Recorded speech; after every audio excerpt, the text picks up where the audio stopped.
Welcome to episode 16 of the Same 60 Pokemon podcast. I'm Jeffrey, JGB146 Blake. And I'm Nate, Sky Circus TCG. And we have a new person on the call with us here today because we're shifting to a new format. So I'd like to introduce everyone to Cyrus Davis. And hi, I'm Cyrus. If you're not familiar with Cyrus, I have to wonder if you've been living under a rock, because she has been tearing it up recently. Cyrus, I think probably your biggest accomplishment is still winning NAIC last year, but placing 9th in Worlds was also pretty nice. And before we get into anything else, I do want to just, I guess, touch on what we're doing with the podcast from here forward. Basically, we're going to be doing these sort of guest interviews where we bring on somebody that we don't really know all that well, and that maybe you as an audience don't know all that well yet. And we try to get to know them a little bit, hear about their Pokemon backstory, that sort of thing. And we're starting with a top level player here with Cyrus.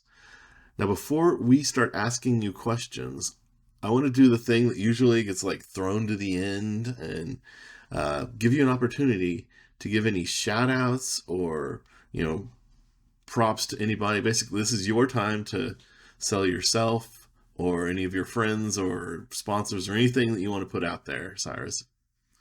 Yeah, so my name is Cyrus. Won NAIC last year. I've been playing the game for about over 10 years now. Only competitively for 3 seasons, so about 5 years, whatever COVID subtracts from that.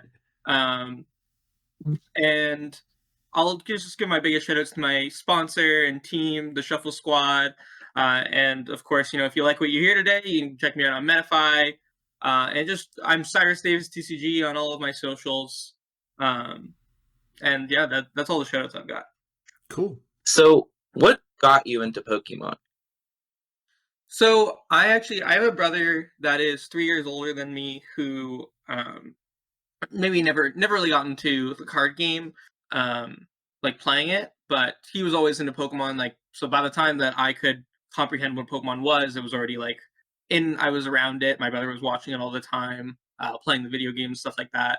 It was something we would do together a little bit. Whenever a new game came out, my parents would buy one for each of us, and so that's sort of what got me into Pokemon in general. When I was about 10 years old, is when I played a lot of Yu-Gi-Oh! Casually, and I went to tried to go to a local shop, and they said I was too young to play, and so that's what actually landed me oh well, I like Pokemon. I'll learn how to play Pokemon. And so I taught myself how to play when I was 10, and then I actually. I think my first tournament was Canadian Nationals with just whatever I've thrown together out of my binder. Maybe I think there were 4 trainer cards and they were all silent, with just search your deck for 3 energy cards. And that was my first ever tournament.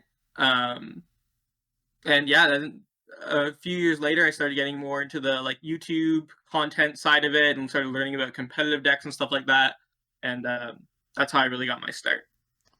So that awesome. Kind of leads into what I was wondering, which is what took you from sort of being the 10-year-old that's just oh, hey, Pokemon card game, this is fun, this is neat, to actually competing on the level that you're at now. Was there any specific thing that drove that? Was that first tournament just oh, I gotta have more? Yeah, I think I was a big card game and board game person in general growing up. My family loves board games and card games, so it's always been something I've naturally been inclined to. And when I started playing Pokemon, it was sort of a combination of some of my favorite things, especially because I was already really into playing the video games. And card games and board games have always been my preference over video games and stuff like that. So I think I fell in love with it very quickly. Started going to just like my Sunday locals. My parents weren't super supportive of me playing Pokemon beyond like going to my local league every Sunday. So I didn't go to a lot of, city championships and stuff like that when those were around, which was around when I started playing. Mhm. But in around, 2017, I was um, 7 years ago. So I was like 14. Um, and I had made some friends playing at league and stuff that actually drove out to tournaments. So I started getting rides with them, going to more league cups and stuff like that.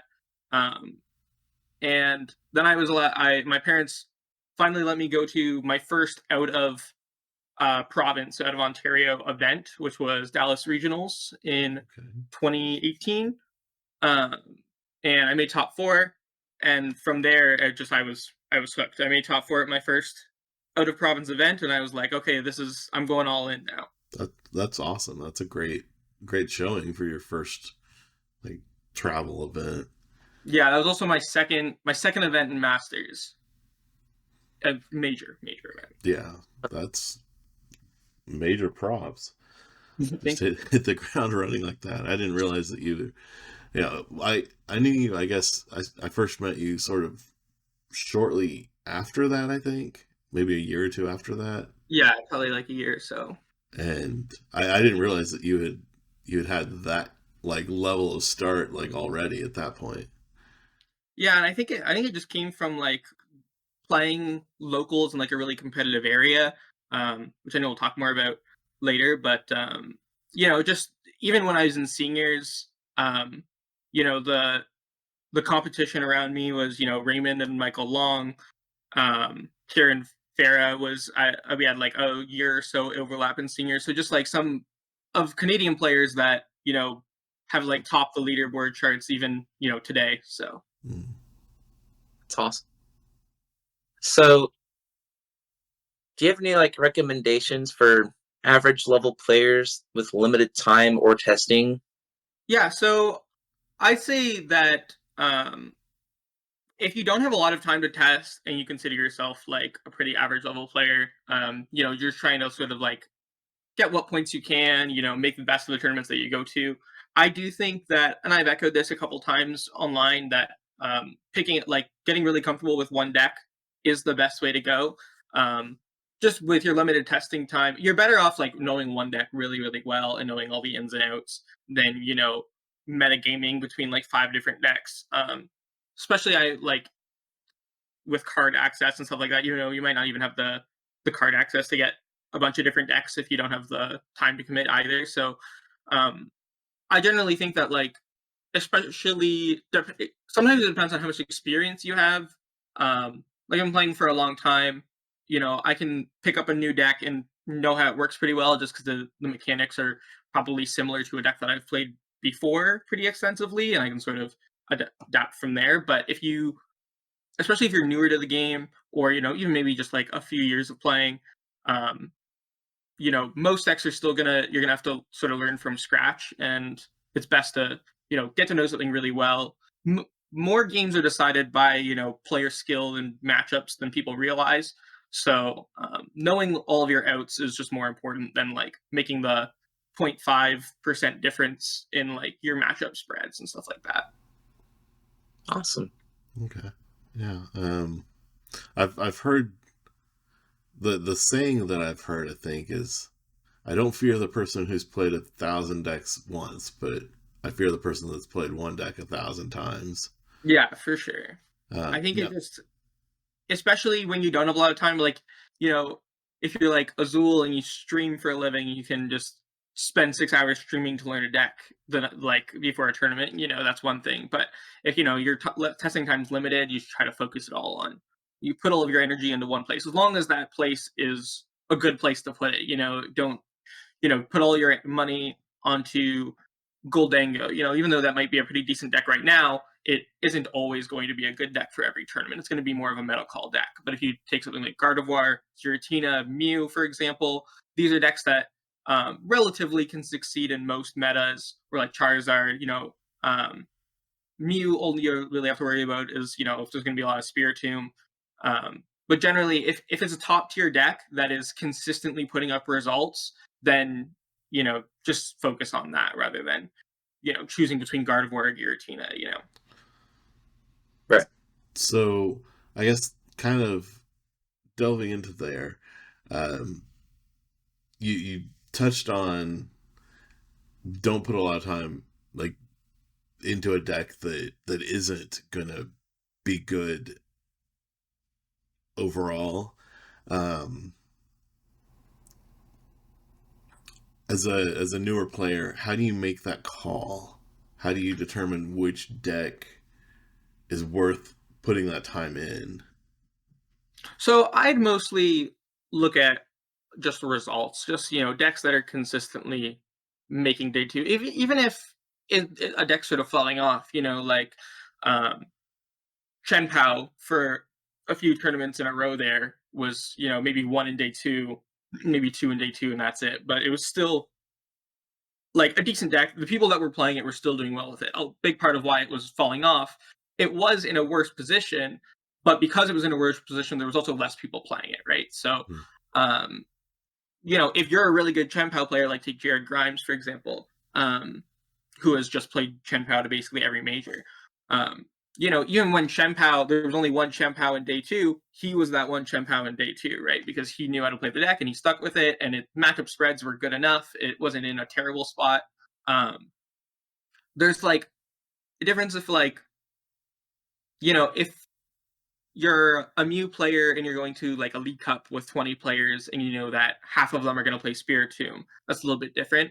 But even if you're a Mew player going to a regional, lots of Mew are still going to make day two because there's a decent chance that you will dodge the Spiritombs or you'll be able to win those games against the Spiritombs. I had a friend who played DT Mew with no Fusion Strike Energy to, I want to say it was Sacramento, and he hit an Inteleon player.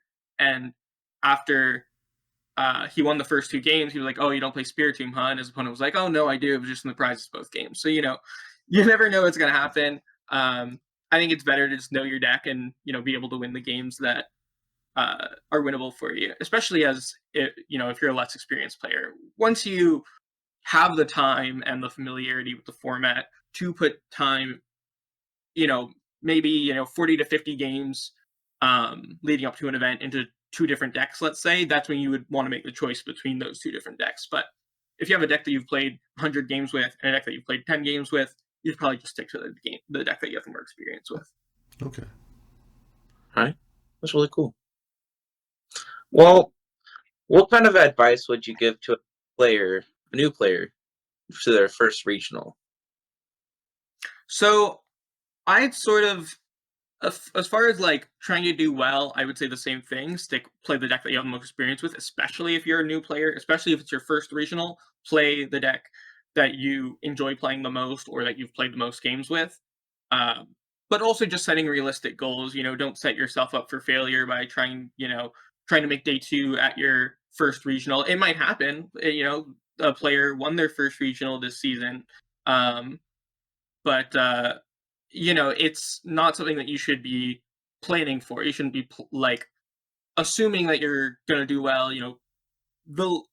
You want to set like a realistic bar for you to hit, because when you hit that feeling will propel you forward to hit your future goals as well. You want to slowly move up, even sometimes there's even if you've played a few events and let's say you played your first ever regional, you managed to make day two, but then your next couple events you just sort of washed out. Um, maybe still set your goal back a bit. Your goal doesn't need to be to match your peak's performance. My goal isn't to win every single internets I play. Realistically, I would like to, but I know that that's statistically just not how it's going to work. There's always going to be your peak is always going to have variance involved in your favor because it's your peak, and we're playing a game with a lot of variance. So your highest performance is going to somewhat benefit from, maybe a lucky tournament run. That doesn't mean that you didn't earn it, but you can't always aim for your peak performance. You got to set the bar something that you can realistically and consistently achieve. Otherwise, it sort of hurts your mentality in the game when you're constantly setting a goal for yourself that you can't reach. What do you think a realistic goal would be for like a newer player? I think it's fine to attend. I think you should definitely be it's definitely good to have the experience of cups and challenges and stuff like that under your belt. But if you're someone who is new to the game, you haven't really deep dived yet, you aren't maybe wanting to spend a lot of your weekends on these smaller tournaments, but maybe your local regional is coming up. Maybe you live in the same city as the regional. And it's in a couple months, but you don't have time to go to a lot of smaller events before that. I would say just set your goal at, doing the best you can. I wouldn't say to even put necessarily a record on it, right? Like your goal when you start playing Pokemon should just be to have fun. Um, and the results will come if you're naturally good at the game. The results will come naturally, and if you've been playing for a little bit, once you're less of a new player, maybe a little bit, have some more tournaments under your belt, if things still aren't going well, that's when you can put your energy into setting goals as I want to do better than I did the last time. But when you're starting from zero, you don't have any last time to compare yourself to.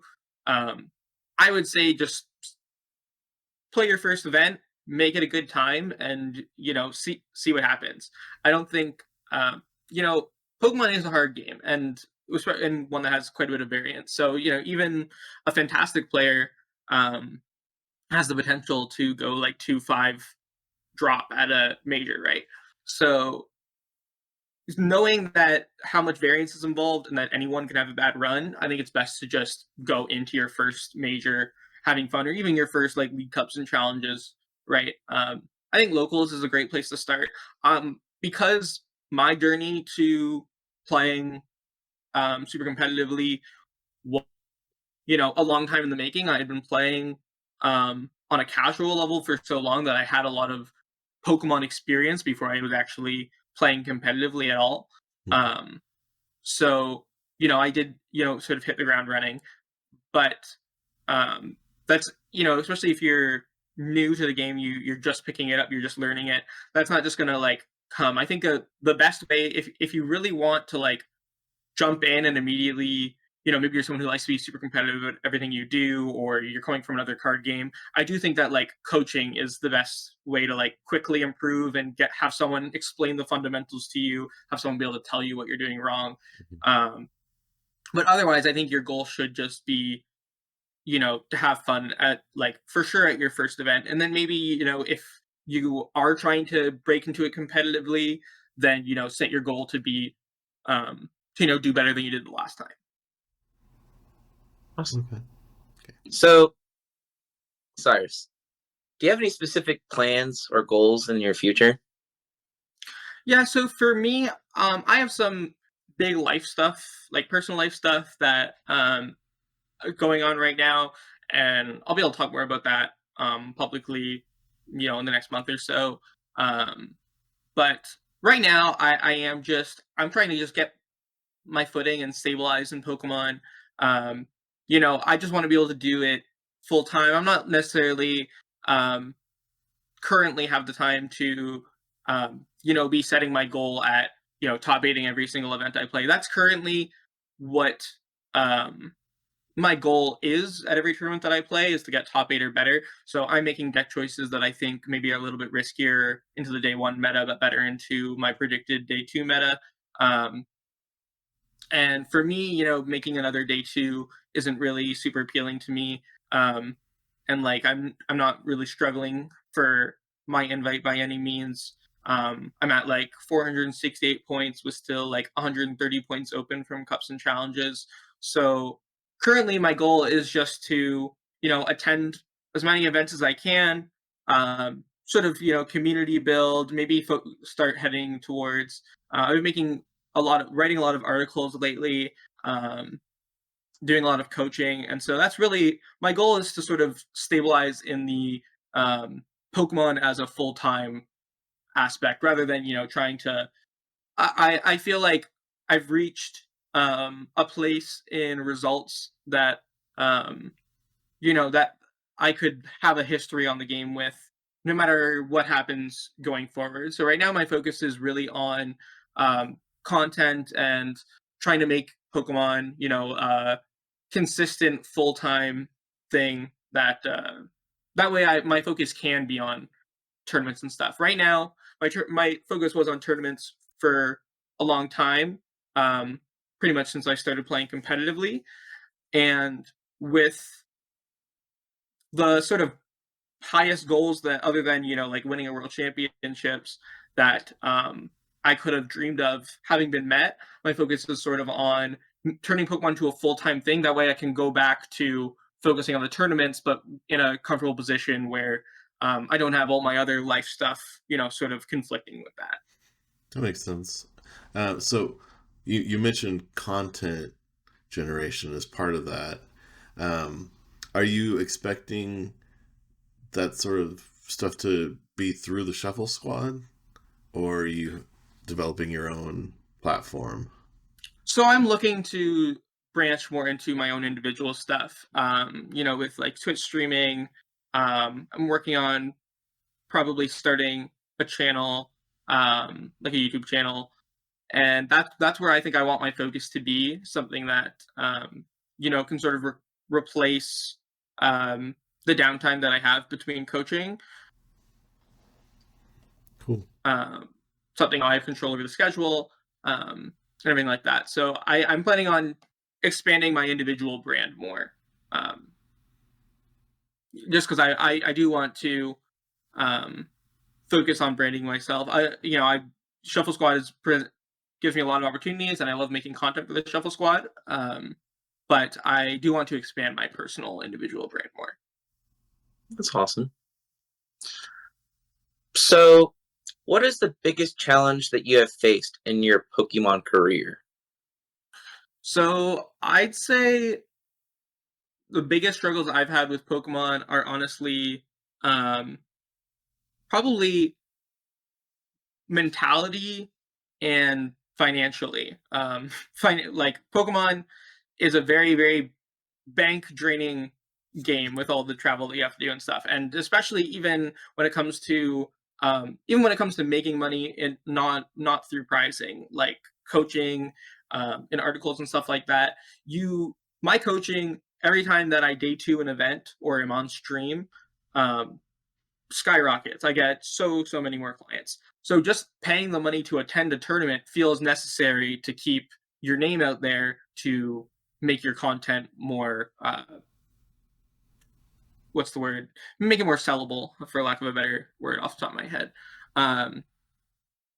So I think that just in general, finances, especially when I was, 18, I was my focus was all on, I just want to get to tournaments. I wanted, prove that I can compete at larger tournaments consistently, and it's expensive. And I've always been financially responsible. I don't have any parental support. I've had to move out when I was 18. I've always been financially responsible for more people than just myself. So, and I know that a lot of, other players in similar positions who, sort of work like minimum wage jobs, and are trying to really make a name for themselves in Pokemon. Some people will tell you that you shouldn't do it. Then, just don't play Pokemon. That's never been something that was an option for me. I'd rather be broke and playing Pokemon than comfortable and not doing the thing that I love. But yeah, that's definitely. I think that a lot of players in the position that I have been in. I'm doing a little bit better now, but just in general, players that have been in that position will understand. That's especially with entry fees being like $120 per event. Having to, I still, like a registration drops, and I'm like, I simply don't have the money in my bank account to register for this event today. And so I think that's, a very common struggle in Pokemon. I think, and then on top of that is sort of the mentality, as I think like the in-game thing that I struggle with the most. I've always felt a need to, prove myself, just to myself, even more than anybody else. I know that my results mostly speak for themselves. I consider myself a very good player. I think that I'm perceived by the general community to be a very good player, but proving that to myself has always been the biggest struggle. I've always dealt with a lot of mental health issues, and I think that this is something that most Pokemon players can relate to. Is um, you're always trying, especially like I talked about earlier with comparing yourself to your peaks and stuff like that.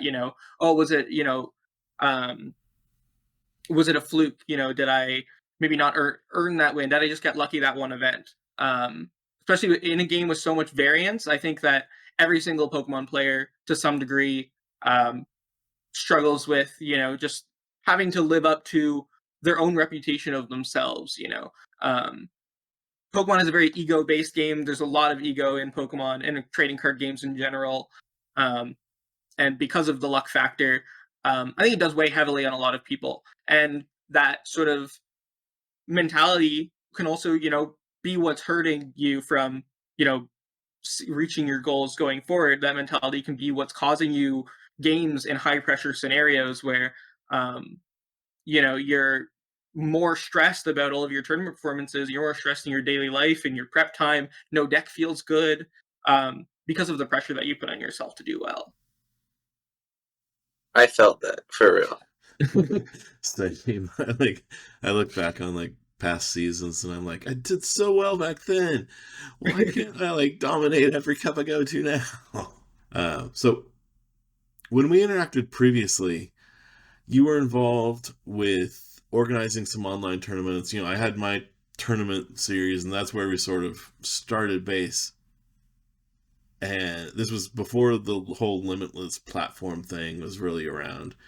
Um, and I've got my own thoughts about like what I know that you were responsible for, but can you talk a little bit about your experiences there before I try to put my take on it?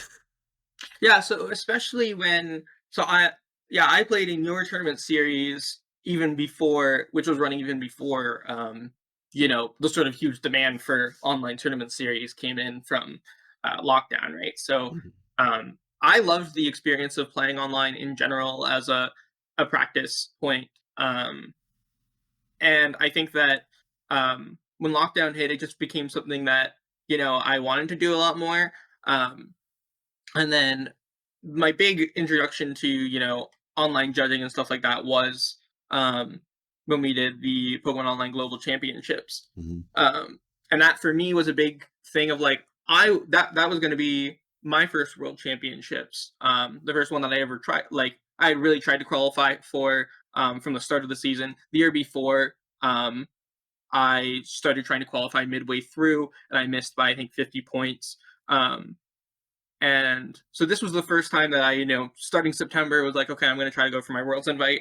And I got it about halfway through the season. And, I was as disappointed as many people were. And I imagine that there's a lot of other people in my shoes who it was also their first Worlds, maybe only their second Worlds. And I felt like I just wanted players to have an opportunity to do that more. And obviously, everyone staffing that event felt the same way. And then it was a big thing to me of like I wanted people who, um, you know, that event of course being open to everyone, but having that sort of day two with players that would have been invited to day two of Worlds automatically qualifying for day two because I felt like they deserved to be rewarded in some way for um, everything that they had accomplished that season. And of course, when we did finally get Worlds back, we did still get that. Those players did still get that opportunity for the most part. But yeah, I just wanted to give players an opportunity to still play like a big event that season. I think that just having the opportunity to play Pokemon in general, I feel like if we didn't have the online community that we did, um, especially at the start where there were only a few of us really running online tournaments, a lot of more people could have lost passion for the game. Obviously, a lot of people still did, people who weren't really interested in playing online. But for me, playing online really for that like first 2 years of online play helped me like really maintain my passion for the game. I loved it. I loved competing online. I felt like you know, wasn't the same as attending a major, like an in-person major, but it did feel the same as, when I enjoyed just playing local cups and challenges, playing against a lot of familiar faces, building community. And I think we did really get something like very special out of it. I was impressed with how much you were like vital to actually pulling it all together. 'Cause it's like, from my perspective, I was just like one like TO here with like 150 people playing in my stuff, and then suddenly like you're pulling in other people from around the globe that run their own little pieces of tournaments, pockets here and there, and we end up with thousands of players, and you got sponsors for the whole deal to provide prizing and everything. um, it was very impressive from my perspective.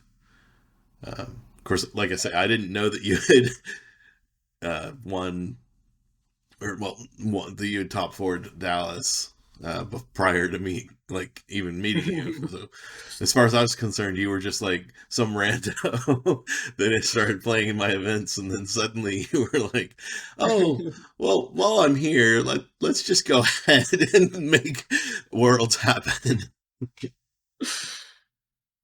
Yeah, obviously I couldn't have done alone. There were, like Neil, Nathan Hargreaves, some other TOs that put so much time and effort into that event. But I did, yeah, that event was like, it was a big like passion project for me. And I think it was something that like, kept me occupied just during lockdown too, with nowhere to go, nothing to do as well. It was just, and I was like working on this event, mid with work in the office on one computer, and had a tab that I would open and have to close by whenever someone walked by my desk working on stuff for this tournament.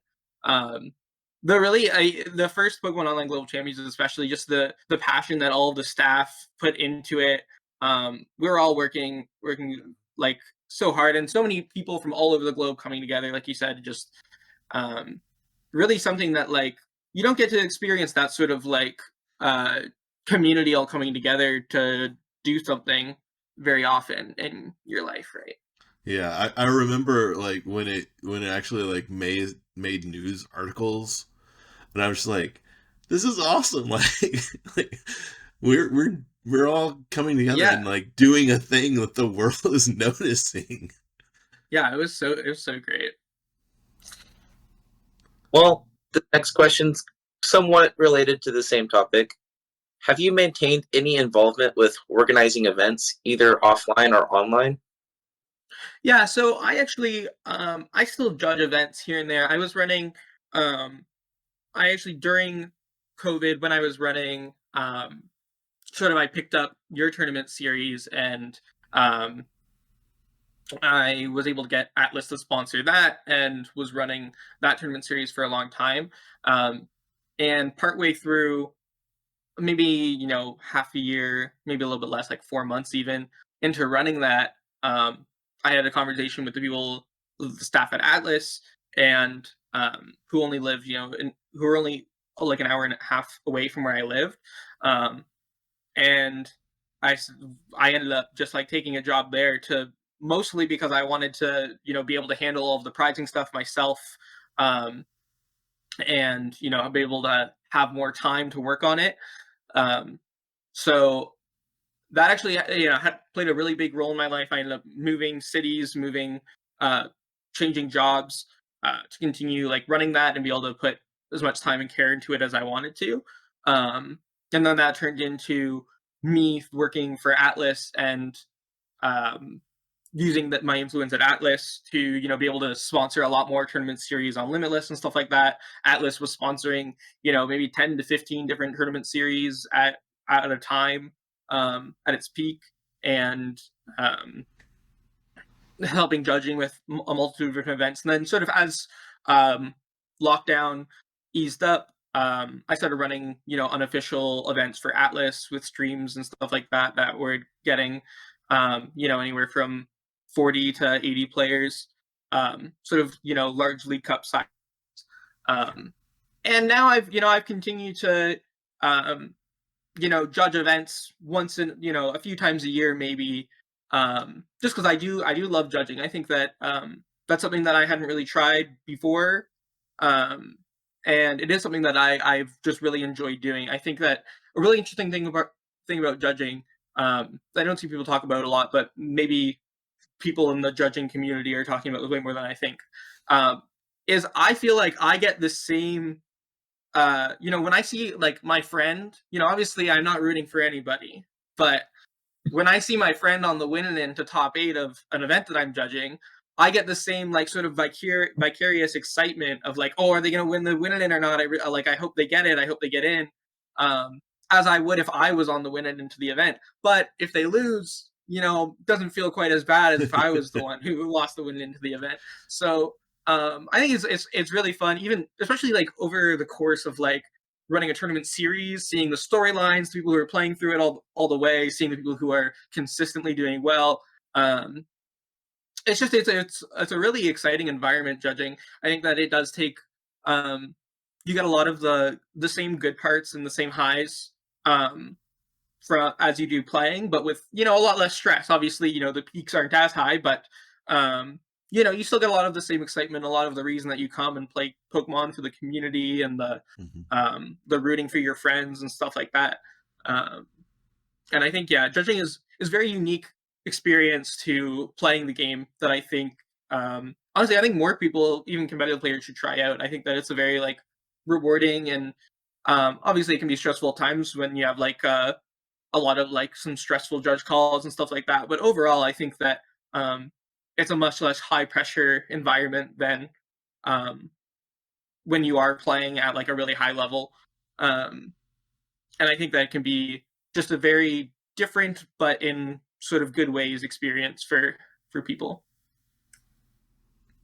Well, I'm just gonna say I'm really glad that I needed to homeschool my daughter that year and turned it all over to you, because it sounds like that really ballooned into more than I can imagine I would have done with it. So I'm happy that it all turned out that way. I didn't realize, I guess, how much that like built up and allowed you to really put Atlas out there and grow from there. So that's really nice to hear. I'm glad to hear it.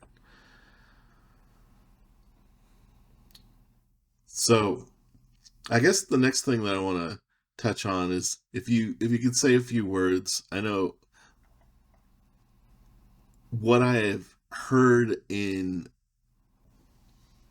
like pre-COVID times, I remember hearing a lot about how much of a struggle it was to be in the Pokemon community and try to be a competitive player as a woman.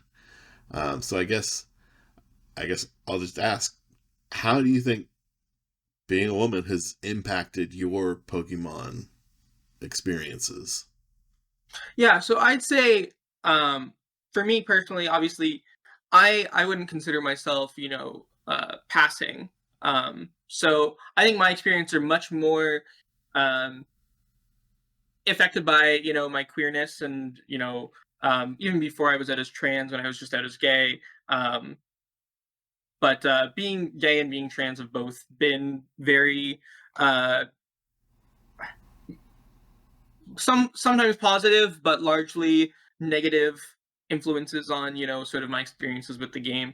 So I don't want to touch on like what maybe um, the majority of women experience in the game, but I can touch on sort of like my experiences as a queer person. Sure. When I was out just as gay, I'd have like locals at my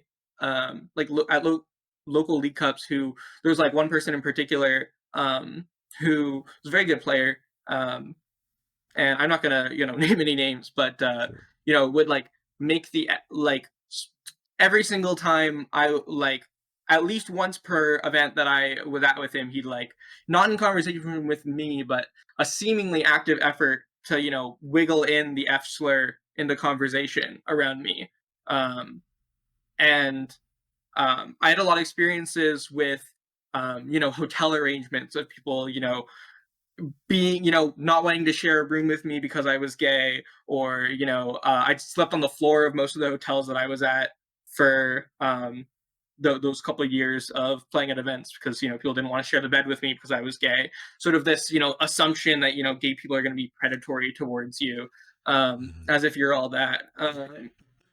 And when I especially post NAIC, but even before that, having come out as trans, I've always made it, although it it has very negatively impacted a lot of my experiences with people in the game.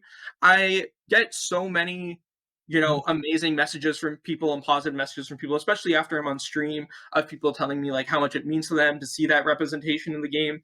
And that's why I still I make it very public. I make it I don't try to hide it, or I think it is an important thing to talk about, because so many people don't feel seen in the game, and so many people don't feel comfortable in Pokemon spaces or card game spaces in general, because they don't see that representation.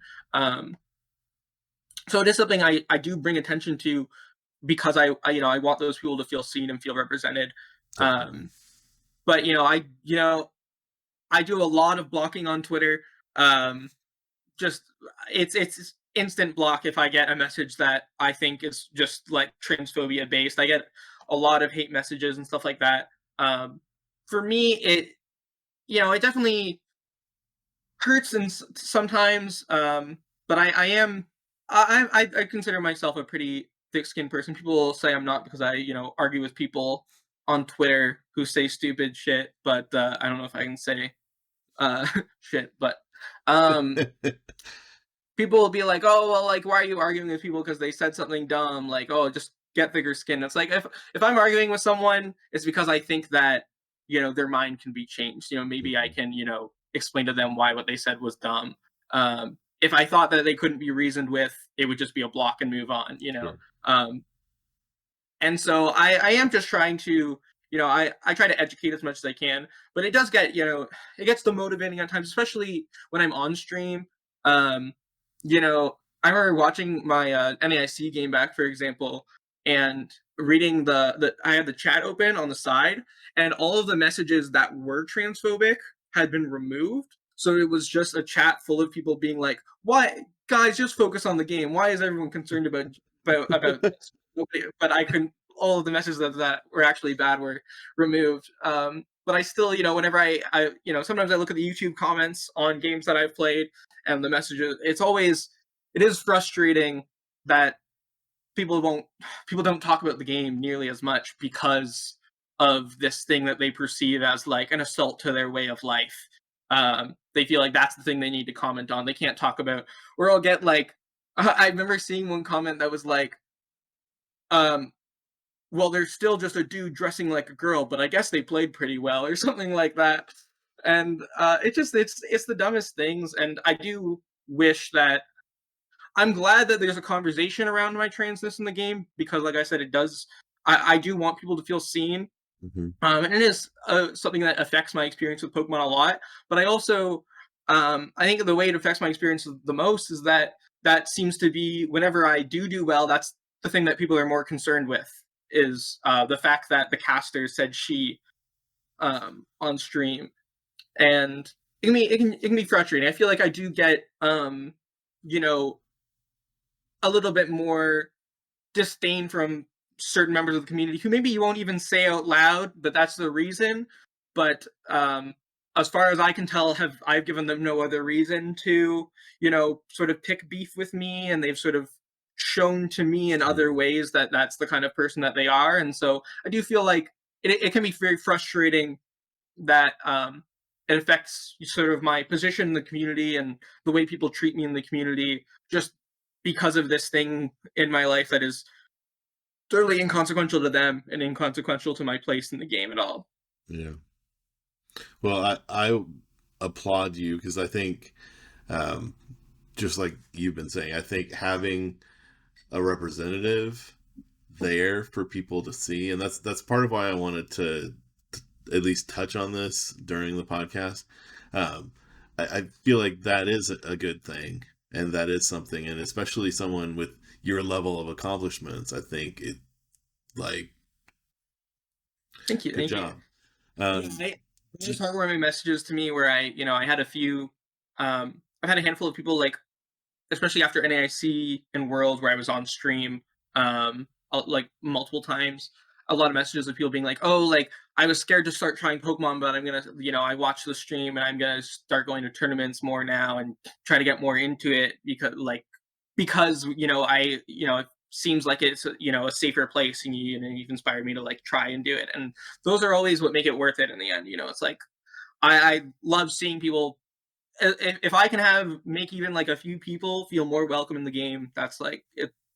I'll take all the hate comments that come along with it. Definitely. That's awesome. Do you think that things have moved in the right direction at all during your time in the game? Do you think it's better now than it used to be, or do you think it's still just as toxic as it used to be? I think it's tough. I think that the community is very there's a lot of most members of the community are very like publicly either like don't talk about it at all, or supportive. But I think there is like an underbelly of the competitive community, maybe more top players than people realize, that just don't share any opinions on it because their opinions are negative and they know they would get flack for it. I see people's burners. I see if you're a player that is like secretly transphobic, I've probably, and has like a Twitter burner account, I probably have seen it. I probably know that that's you. And there is like sort of an underbelly of people who are really toxic in group chats and stuff like that. I think that it's tough because Pokemon is a very like outwardly supportive game because the company is so outwardly supportive, and I do think that's a good thing. I think the company is very good about it. But I think honestly, I think it sort of fluctuates, just especially my experiences as a North American Pokemon player. American politics have such a big impact on like public perception of not just trans people in gaming, but gay people in gaming, or even just women in gaming in general. Even just like people, like alpha male podcasters, when that was a huge craze, has a big impact on the way people are treating the community. So I think it does sort of go up and down. I like to think that we're in a positive trajectory long term. In short term, it does feel like in America in particular, American politics surrounding like trans people in particular are not the best that they've been in the last couple of years. I do think that the toughest part is that opinions are so polarizing on either side. There's not not that I would like centrism anymore, but there's not a lot of people in the middle who are actually looking to have their minds changed either way. So it's hard to have like really good discussions about it with people, when I think that majority of people who care about like trans issues and politics and stuff like that are very radicalized on one side or the other. And like most people who leave me a transphobic comment or something like that, I don't think there's any room for me to reason with, at least like through an online discussion. I think we're a little bit stagnant in progress right now, just because of I think the political climate. But like generally speaking, I do think that we're long term, hopefully on a positive trajectory still. That's at least good to hear. I have a question about what players could do specifically to improve the landscape. But before I do that, I'm going to put my little spiel out there and just try to do what I know I could do, and put myself out there as an ally, and just say, if in any event that I host, or even just attend as a player, if you see me at regionals and you just, not you specifically, Cyrus, but you, the audience member, if you need an ally, if you need someone to just talk to, someone that you can trust will support you, and you see my face, I'll be there for you. So I assume the same is true of Nate, but he can confirm or deny. I go to more events than probably Jeffrey. You might see me at like most of the day 2 events. If you just see a big dude with red hair, you can stop by and just say hey. But beyond that, is there anything that you would say, Cyrus, that players or just people in the community in general can do to help further move the needle in the right direction? Yeah, and I think that is the most important thing, is to be publicly supportive, be willing to call it out when you see it. People don't think of it this way a lot of the time, but I know a lot of people make offhanded and inappropriate comments in their private conversations, in this community, in any community. Important to, even if there's nobody around that's going to be insulted by it, to, when your friend says something transphobic, to be like, hey, we don't really do that here, call it out when you see it. I think that honestly, most people who are do have a negative opinion of trans people aren't going to be swayed um, by me calling out their behavior. They're going to be swayed by people like them calling out their behavior. I think especially my message will go out mostly to. I think it applies to everyone, calling it out in your community, making sure there's, a zero tolerance policy, making sure that people know what's okay to say and what's not, and where you stand publicly. Um, the more normalized it is, the more people, um, you know, it's like I said, where a lot of people aren't, even the people who are transphobic in the community aren't really willing to publicly be transphobic because Pokemon does have a pretty zero tolerance policy for it. But I think when it comes to like addressing the underlying issues, it takes my message go to like mostly like top players. I think I remember watching Azul review my game and him, making sure when people in his chat were misgendering me, that he called it out. And I think that's such a huge step. It takes someone like Azul who, he's kind of a broy guy, he appeals to, the type of people who wouldn't like me, would still be willing to watch Azul's content. So I think it takes someone who they see as, maybe more, of a heteronormative figure in the community. That's who those people are going to be influenced by, especially younger kids, right? Especially like teenage boys and stuff like that, playing Pokemon. That's who's gonna like sway their opinion on trans people. It's not, it's not me. It's not like the general culture. It's their favorite streamer. Yeah, like props to like Azul. I think Pablo Meza is pretty like outwardly spoken about political issues in general. I think just making sure that your audience knows where you stand when you have an audience is the best way to sort of address those issues. Especially when it comes to people who aren't necessarily hateful. They think it's okay to make like certain jokes and stuff like that. People who are sort of riding the line and looking to somebody else to sort of help form their opinions on it, someone that they look up to. I remember on a very smaller level, but kind of where you're coming from, I think. I remember kids. Nate was around there. He maybe remembers some of this, but we had some kids in our league that I was running back in the day, and one of the most common things was like, something would happen that they didn't like, and they'd just be like, "Oh, that's so gay," and I'm like, what makes you think gay is an insult? What makes you think gay is Yeah. like that's not how the word, that's not what it means. And they'd be like, well, that's not what and I'm like, exactly. Yeah. So it's not gay, and then whatever an appropriate term was for the situation. Yeah, and I think like, whether it's someone that you're, specifically like a role model to, especially, as like judges to play like judging events, and seniors and juniors, that's, a big thing, right? Where you are going to have like younger kids looking up to you a lot. But even when it's just, some 22-year-old Pokemon player and his 22-year-old Pokemon player friend, like, that might not be a role model or anything, but that person still, when they make that joke, your silence sort of gives approval to that joke. And, having someone like them, someone that they respect, be the one to correct them and tell them, hey, like, that's not cool. That's what's going to have the most impact on somebody actually maybe changing their perspective. Awesome. Yeah. I want to shift the gears a little bit and talk a little bit more about the Shuffle Squad. I guess, when exactly did you join the Shuffle Squad? I know basically once NAIC was over and you were crowned champion, that's when I learned about your affiliation with them. I don't know if you were part of the Shuffle Squad before that or not. So it was actually at NAIC,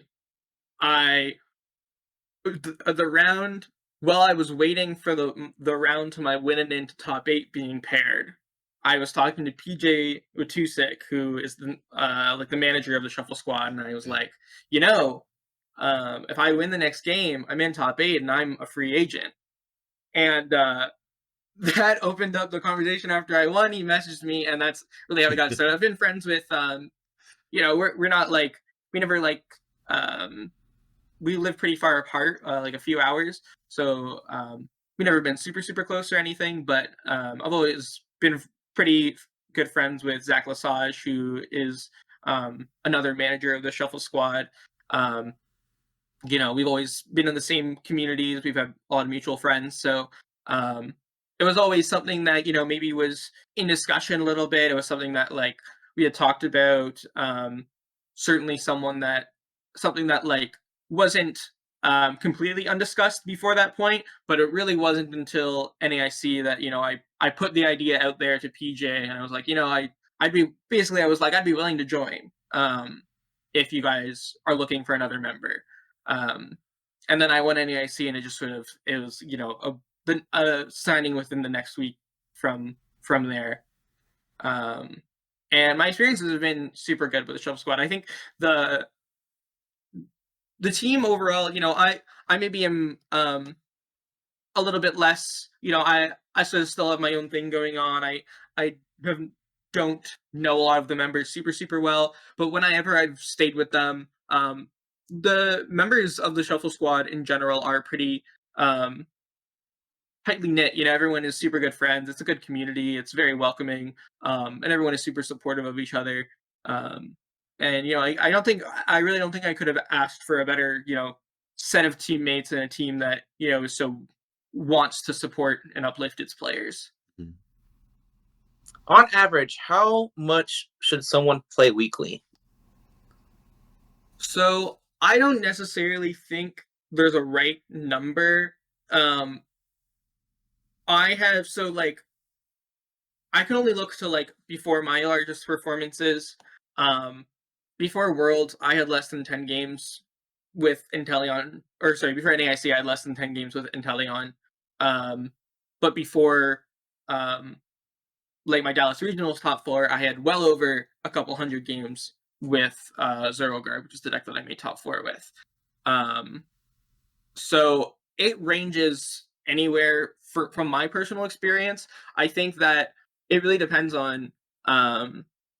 I think that your goal should be to play at least like 50 games with your deck before a tournament. That's like a bare minimum before a major.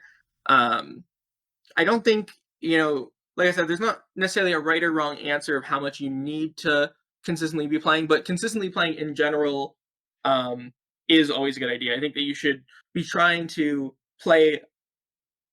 I don't follow my own advice in this very much. I honestly currently don't play a ton of Pokemon, and haven't for the past year or so, outside of tournaments. But I think that you should try to play Pokemon at least a little bit every day that you have the time to put into it. When I was especially first starting out competitive, I was playing like every single like all of my free time was Pokemon. And I think that the reason I can get away with playing less now is because it really is just about strengthening your fundamentals and getting to know your deck is the two biggest reasons to test. But I think honestly, as long as you're paying attention to the game, watching games can be more like watching stream games can be more effective than testing a lot of the time. Making sure you're theory modding, so you're like running over games and situations in your head. You're sort of thinking about like how to get out of certain positions in like tough matchups and stuff like that. Thinking of trying to think up new lines and stuff like that is very important. Um, you're I'd say like actually just playing games is important, but less important than just making sure that you have your attention on Pokemon in general. You're paying attention to the meta, and like I said, if you really just focus on one deck, you just want to know your one deck, or may stick to 2 or 3 different decks that you think are probably good for the tournament that is upcoming, that whatever your next tournament is, and focus on just testing those. I know a lot of top players like Raymond Long, I had a conversation with him not that long ago where he said like he doesn't really play that much Pokemon in his free time. However, he goes to a lot of tournaments. He goes to, tries to go to 2 League Cups every weekend, tries to go to a few league challenges during the week. So, he's not necessarily play testing, but he is, going to a lot of events to get that actual experience, that actual in-person practice, which is always going to be more important. And so, playing that amount of Pokemon per week doesn't necessarily, it can look different for everyone, how much time you spend on the game. But I'd say you should always be, in conversations about Pokemon. You should always be engaging with the metagame, at least as long as you're planning on attending a tournament anytime soon. Probably the couple months leading up. Maybe you're someone who only plays a few majors a year, but when you're preparing for those majors, you should certainly be paying a lot of attention to the game and making sure you're keeping up with what text people are playing, what the metagame looks like. I've caught myself in the past year at a tournament against the deck where I'm like, I don't necessarily know 100% what the typical count of this card is in this deck currently. Like Charizard at Sacramento was almost like, I'm not sure exactly how many boss and counter catcher that people are on average playing in this deck. And that's something that, you should be paying attention to, you do want to know during the event. And luckily I was, my guess was accurate as to what I expected people to be playing. But especially if you're not experienced and can't just make those assumptions on the fly, it's important to, be paying attention to what the popular lists for each archetype look like, so that when you go up against it, you can sort of have a rough idea of what their 60 yards looks like. Makes sense. Yeah. So you mentioned as part of that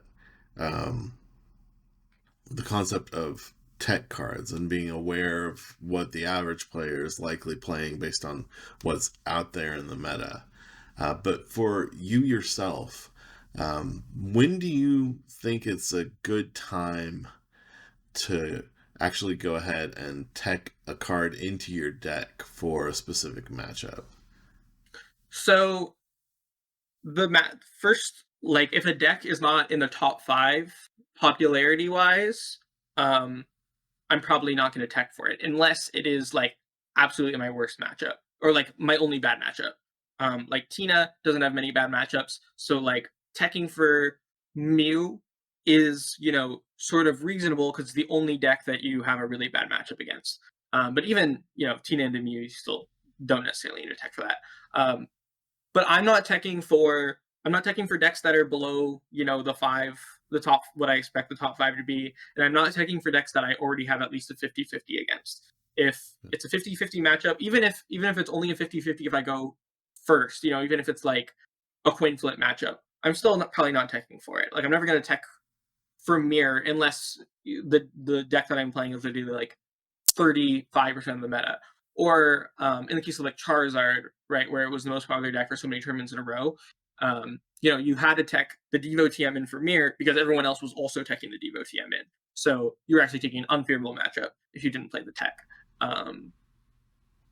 So I think general rule of thumb, I don't tech for matchups that are less than 50-50, and your tech card should have uses outside of just that matchup.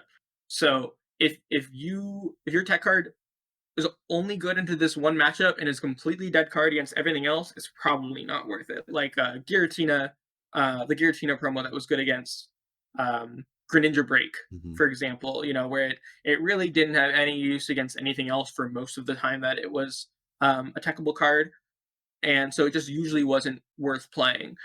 Some techs, especially when it's a Pokemon like Spiritomb or that Giratina, can actually be a detriment to your strategy if you were to open them. So playing a card that's only good against one deck and could actually be a nuisance in others, especially like Spiritomb is a big one, right? Because that can shut down your own Dominions or Raikou V, random, abilities that, you're not really trying to shut off with Spiritomb, but you are going to not be able to use if you do open the Spiritomb.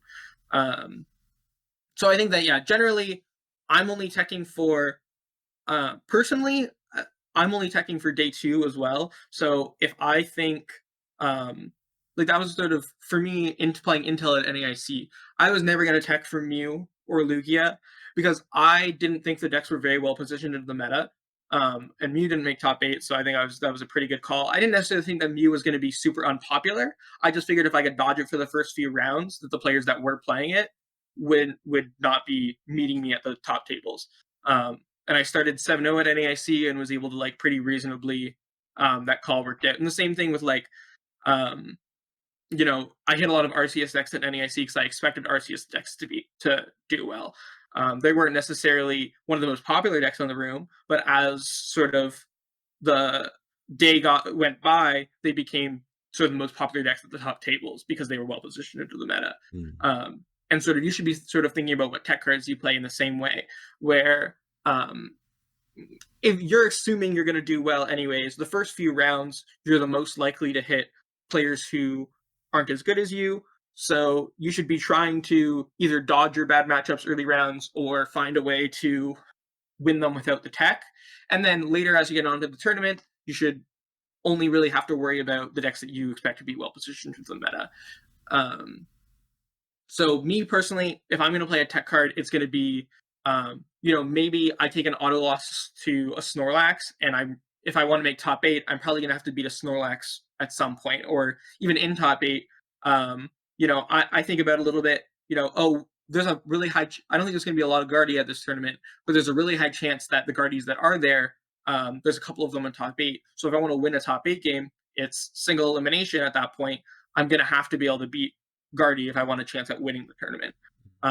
So it sort of depends on where your goals are too, and what your expectations for yourself are. But I'd say generally you should be relying on your skill first rather than over teching for matchups, because you want your deck to be consistent if you're going to have any chance of like outplaying your opponents.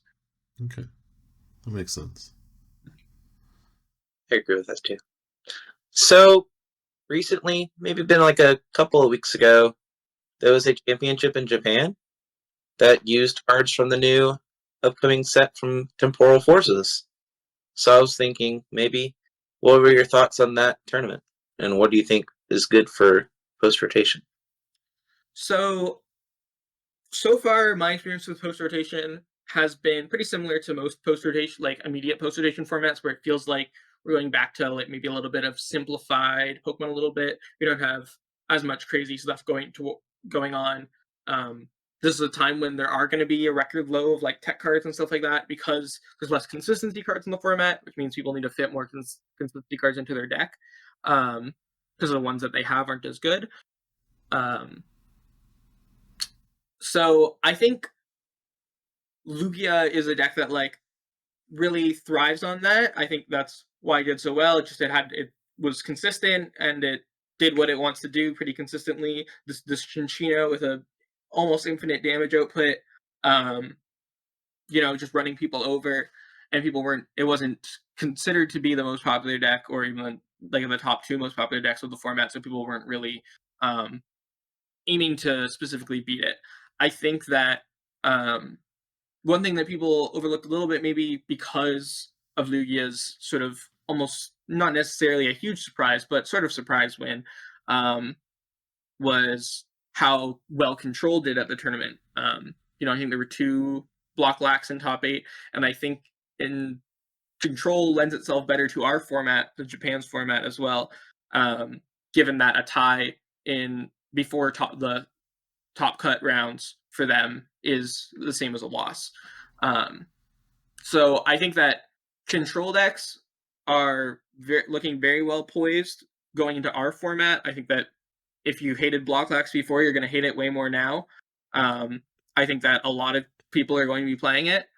And I think one thing I will note is that in my experience playing, you know, the Lugia deck, it is very good against like these RCS decks, which we saw a lot of in their top 16, and it has a lot of options, so it's very good against the field, but it's very weak to Iono if it doesn't have gift energy. So I think if people really want to counter Lugia, we could actually see like a very easy solution of people like in decks that already play Ionos, like playing 1 or 2 copies of Temple, because the Chinchino is so easy to knock out. That Chinchino's, they're, you know, relying on basically the Chinchino is usually doing 280 against things like Arceus decks, any two prizer deck, with 4 energy on it, and one of those energy will be a gift, and then you can't boss around it, because if you boss around it, it's sort of the same as bossing around a Shining Arcana Gardevoir, where it's like, okay, you boss around it, and then it just swings for 280 again.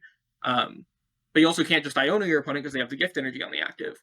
So if people want to play a couple Temple of Sinnohs in their deck and shut off that gift energy and Iono these Lugia players, in my experience, Lugia could not really handle that. It's super reliant on that gift energy Chinchino to win games. And a lot of these decks that it's preying on could very easily fit in a couple Temple of Sinnohs and just win a game off of a Temple Iono knockout on the Chinchinos. I'm chuckling a little bit because what I'm hearing is you shouldn't really focus on tech cards, but here's a great tech card. It is a great tech card. I will note that Temple of Sinnoh will have other uses, because it looks like RTS decks are going to be pretty popular. Mm-hmm. So you can slow down those DTEs. I don't know if there's a lot of other decks that play special energy. But we see a lot of jet energy around, like against Giratina and stuff like that. So Temple is a pretty versatile tech card. It does work very well against Lugia. And it's sort of, stadiums are sort of good techs typically, because you can also use them to typically most decks want to have a stadium out, and you don't necessarily have one that's amazing, especially post rotation with Path being gone. There's less need to have stadium outs, but also you have less good stadium options. So were you playing back when Ace Specs were around the first time? Yes. When they first came out was around when I learned how to play. By the time I was playing competitively, they were still around. Okay. So and I played with them and expanded. So then where I was headed with that was, if you can draw from that experience, but also what we've seen from the upcoming Ace Specs, what are your thoughts around them, and how do you think that they'll affect the landscape of the game? I think although there's similar mechanics, it's interesting because immediately with Prime Catcher being the biggest Ace spec going into this format, versus Computer Search being the de facto in 90% of deck lists Ace spec, when the old Ace specs were around, it's a very different landscape, because when everyone was just like, maybe sometimes you got surprised by a Sidesman Toad with a Rock Guard, or a Scramble switch into an Evil Telex, or a Scoop Up Cyclone to heal something. But 90% of the time, it was just your opponent played a card that let them search the deck for another card. And there wasn't really anything that you really had to do to play around that, or like be worried about that. Maybe there's like the Spirit Tomb that shut off Ace specs. Maybe you'd play that to slow your opponent down a little bit. But like overall, it wasn't something that changed what your opponent was trying to do. It just let them do it more consistently. Whereas with Prime Catcher, most likely being the Ace spec that almost every deck will play, and the other two Ace, like Master Ball, I'm not really worried. Master Ball is whatever. People are just going to search for one Pokemon. Yeah. The other popular Ace spec being, I think Hero's Cape is probably the next most popular. Prime Catcher and Hero's Cape change the way that you sort of have to expect what's going to happen in the game. It doesn't just change your opponent's ability to do it, it changes what they're able to do. And so we haven't had an auto item gust in a long time, and all of your opponent's Iridas also being boss's orders is a huge change to what you have to play around in your opponent's deck. Your opponent can't research into a boss, but they can research into a Prime Catcher. So suddenly, if your opponent's Prime Catcher isn't used, your opponent's going to have pretty free reign to your bench, or you're going to have to assume that they do. You're going to have to assume that it's pretty easy for your opponent to just pull up one of your opponent's Pokemon for no cost, if their Prime Catcher hasn't been used yet. And that does change things a lot, especially even if like the Tina Guardy matchup right now, where there's a lot of situations where your Guardy opponent only plays one boss. If they use it, it's the only one they're going to be able to play. So you have Pokemon that are pretty safe on the bench. You can leave your Tina on the bench, and if you're not ahead on prizes, and be like, okay, well, you can't use Counter Catcher, you're not going to use your one boss right now. it's pretty safe there.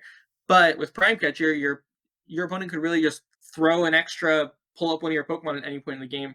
It does kind of change the landscape a lot, and so does Hero's Cape. I think I just recently dropped an article on Alex Szymanski's Substack, the Szymanski's Corner, on Ursaluna Control, and that's a deck that I've been playing a lot in post-rotation testing, and Ursaluna with 280 HP, maybe even a V-Guard on it, very tough for your opponent to knock out. And most people are playing less Lost Vacuums than they were before, because of the lack of path in the format. And we see these block lists also playing Hero's Cape. But even if you want to play a random Hero's Cape and a Charizard EX deck, Prime Catcher is probably better, but you're not going to like it when your opponent suddenly has a 430 HP Charizard EX. Well, So speaking I of think- Charizard, Mhm. the belt, maximum belt, Yeah. suddenly being a thing you have to worry about too, because no longer, like, so many decks I think have started to shape their game around against Charizard around the concept of, well, they can't knock me out until I take prizes. Yeah, exactly. And now suddenly, no, they maybe can. Yeah, like all of the ace specs that are good that we've seen so far have all been things that like completely change the way that you play a game of Pokemon. Especially when people do decide to variate from, if you're expecting Prime Catcher and you get Maximum Belt or Hero's Cape, or when we get it Unfair Stamp, when your opponent whips out those variations and maybe 90% of lists are playing Prime Catcher, and so you really weren't expecting it, those are going to be like game losing situations. That's the power level of these cards, that if you don't play around them, you can immediately lose to them on the spot. They all change the way that your individual game of Pokemon, and you can't play around all of them, so you just have to assume that your opponent's playing the one that their deck is most commonly playing. But I think the more players decide to variate and play weird lists or weird ace specs in their decks, the more they're probably going to take people by surprise. I think honestly, even if you're not playing sometimes playing the Maximum Belt over the Prime Catcher and Charizard, for example, like you're saying, could be the optimal decision, even if technically Prime Catcher might be statistically optimal. The Maximum Belt is going to steal you game ones a lot because your opponent won't play around it. Because they can't really afford to play around it. If they can't afford, there are going to be a lot of situations where they can only play around Prime Catcher, and they can't also play around Belt, or vice versa. So the more people decide to experiment with which ace specs they play, because there are so many powerful ones, the more people are going to lose games to sort of, I guess you could consider it like the variance of a closed deck list format, which I think is really interesting from a deck building perspective. I think that Unfair Stamp is going to change the way a lot of games are played if it becomes popular.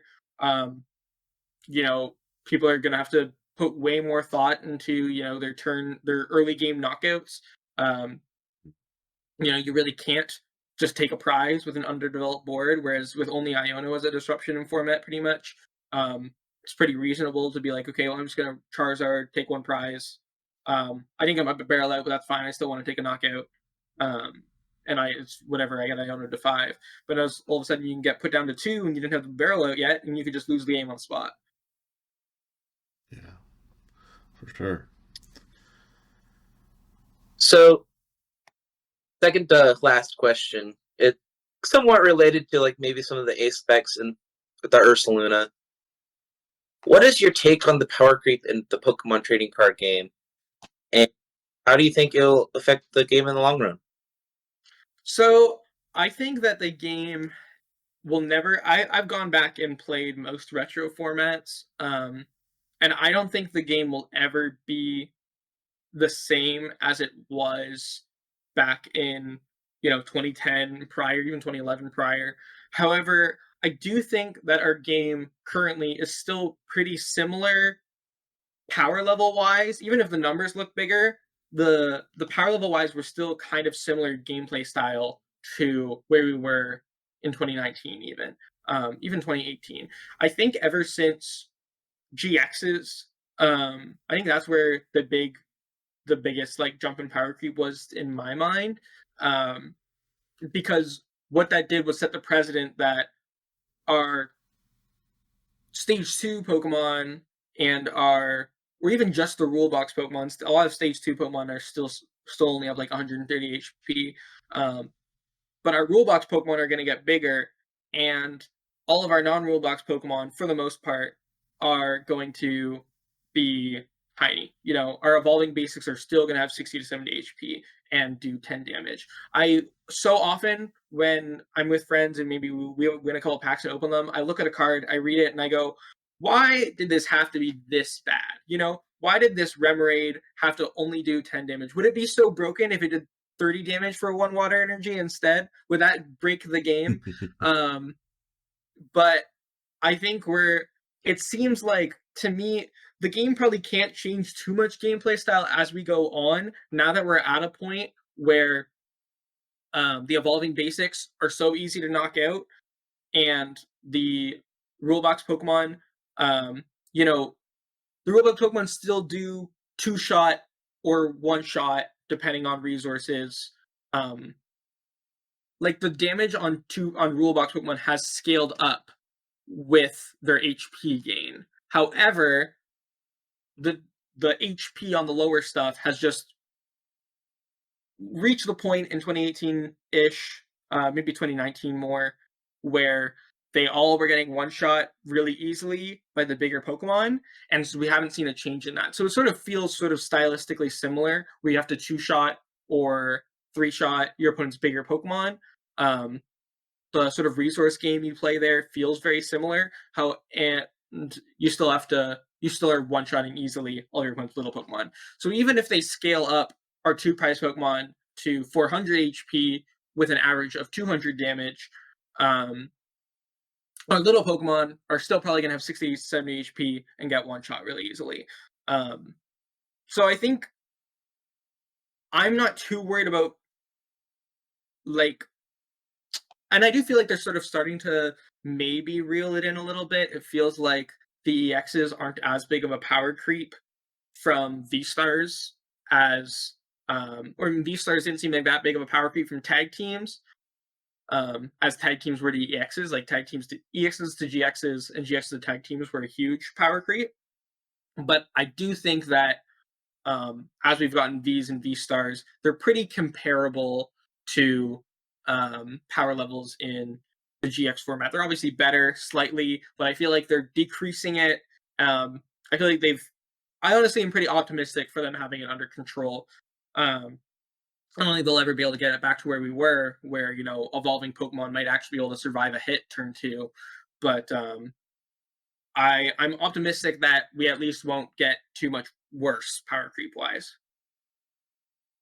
I kind of look the Gardevoir GX that, you know, took over Worlds 2016.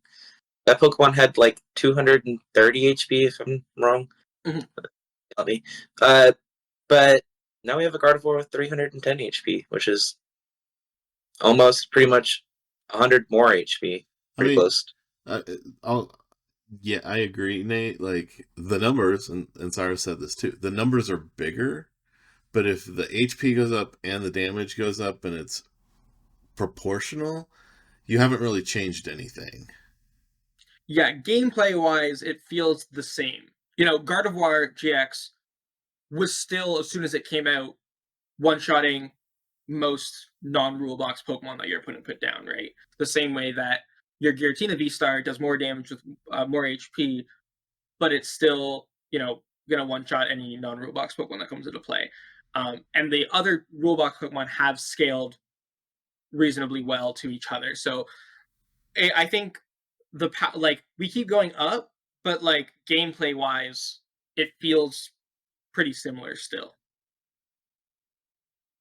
I think we reached the point of no return once rulebox Pokemon were just consistently smacking for like 150 as soon as they came out. Okay, and then last thing, we have the Hoopa Hideout version of Who's That Pokemon? So we've got the Pokedex description.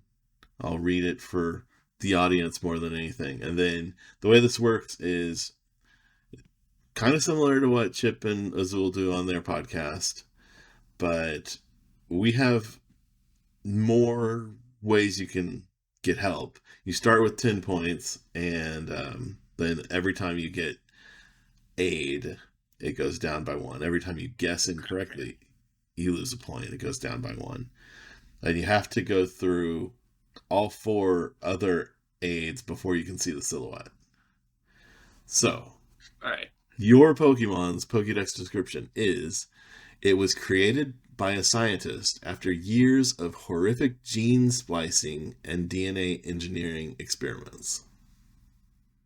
All right. I'm gonna say Genesect. Oh, you're going straight in. Techno Blast. That one I think I got. No? It is not Oh my Genesect. God. I actually... Okay, I'm going to need a minute then, because I have no idea what other Pokemon... I was thinking about it already while you were reading it. Okay. No. Well, I mean, you can see the stage, It type, could- attacks, the I guess- generation of them. Yeah. Generation would make it pretty... Like, it could be... Because I'm thinking it could be Mewtwo, but I feel like it's not Genesect. I guess Mewtwo would be my next guess. Just denying any form of help. All right. No, not yet. I feel like there's only so many Pokemon this description could fit. It is Mewtwo. Mewtwo was my first thought. So. It was the gene splicing, you know? No, I agree. There's only so many that description definitely Genesect. Yeah. All right. Well, good job. A score of 9 is it's pretty hoss there. So you may be the champion. We'll be running Who's That Pokemon. Well, Nate and I both have gotten 9s. I think Nate got a 10 when he encountered the description of Delibird, if I remember. But yeah, usually it's not that easy. Yeah, my only other thing was like, I was like, okay, it could be like a fossil Pokemon or something. But... Yeah, I don't know. Gene splicing made me think like cellular stuff, which made me think maybe something in the Reiniglis line could have showed up, but yeah, I feel like I know enough about like I don't know if it was like a new Pokemon, if it was from like the last 2 gens, I would have been completely out of my league. But like anything before that, I was pretty like I've played all the games before that. I feel like I know how many Pokemon are human made, you know? Sure. Yeah. Well, I mean, results speak, right? We call this segment Same 60 Fun Time. Thank you for coming on the show with us. If you want to share again your socials for listeners. Yeah, so just on all platforms, Menify, Twitch, Twitter, Threads, Blue Sky. I made an account for those 2 now. Cyrus Davis or Cyrus Davis TCG. And, make sure to check out my content also on, the Shuffle Squad. I write 2 articles for the Shuffle Squad a month, and the occasional video for their YouTube channel here and there. And I also write articles about once a month for Alex Szymanski's Corner Substack, which, also includes articles from other great writers like Alex himself and Victor Ong, and Joshua Frank. So lots of valuable content there. Awesome. Thanks again.